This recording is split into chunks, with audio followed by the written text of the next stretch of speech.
I am back. So let me know if you can hear me. Had to log off earlier to figure out what was going on with the sound situation. Wait for you guys to join and let me know if you can hear me. Can you hear me? If you can hear me, just type yes. Can you hear me? I'll type it up. Can you?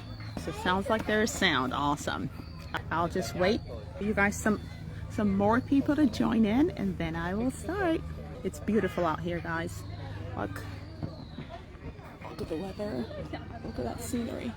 I'll walk down there later on and just show you guys what it looks like out here. I just had to come out today. People are joining in. Hi. I'll wait a little longer and I can start. More people are joining in. Look at that view. All right, I will start. Hi. Some of you know I have lost 60 pounds eating low carb. I am on a swing.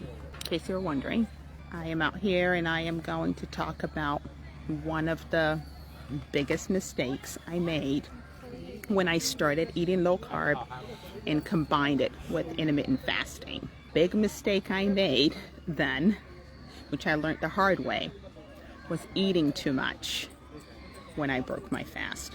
Now, it took me a while to understand that when I am intermittent fasting and not eating and my insulin is low. We talked about this at my live last week, Saturday, I believe.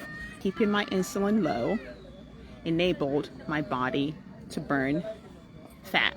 During that time, I wasn't starving. Basically, when your insulin is low, your body is getting its energy from the fat on your own body. So when you resume eating, you don't need to overeat. I didn't understand that concept when I initially started intermittent fasting. Once I broke my fast, when it was my eating window in the past, I would just eat and eat and eat, and I overate.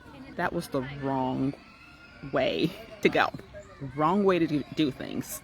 Now I understand that once my eating window opens up and I'm done intermittent fasting, I just eat until I am satisfied. And usually eating healthy, nutritious, satiating foods helps me get full quicker. So I don't have to overeat. Now let's assume, I'll just give an example.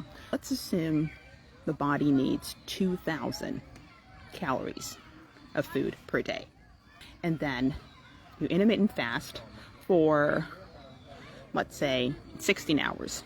During your eating window, if you just ate a normal meal, normal low carb meal, let's say 1,500, what happens is our body actually gets the extra 500 from our own body fat. That's how it works.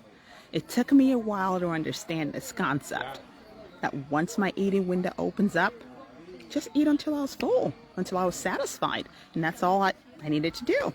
I don't know if some of you are going through the same thing or like making the same mistake, but I just felt like I needed to just talk about this and let you guys know the major mistake I made when I started. Of course, I don't do that anymore. But yeah, don't fall into the pitfall that I fell into when I started eating low carb and intermittent fasting by overeating during my eating window. Because the goal is to let our bodies use the fat that it's stored for energy. If I'm making sense or if I'm just rambling, let me know. Just type, just type WOW. If everything I have said so far makes sense to you, just type WOW. And if it doesn't, just ask questions and I can clarify. I see several of you are still there. All right, well, wow. So let's see, Jeremy said wow. So it makes sense to him so far. That's good. It lets me know what I'm saying makes sense. So let me just stand up. All right, if you guys have questions, let me know. I'm just walking around now. The weather's amazing. Let me know if you have any questions about intermittent fasting. This is what the scenery looks like. It's beautiful out here, oh my God. All right, if you guys have no questions, I will log off and I'll keep walking and enjoying my Saturday. I just felt like logging on and talking about this major pitfall that I had when I started this journey. Hopefully none of you are doing the same thing. All right, have a good day. Bye. Thanks for tuning in.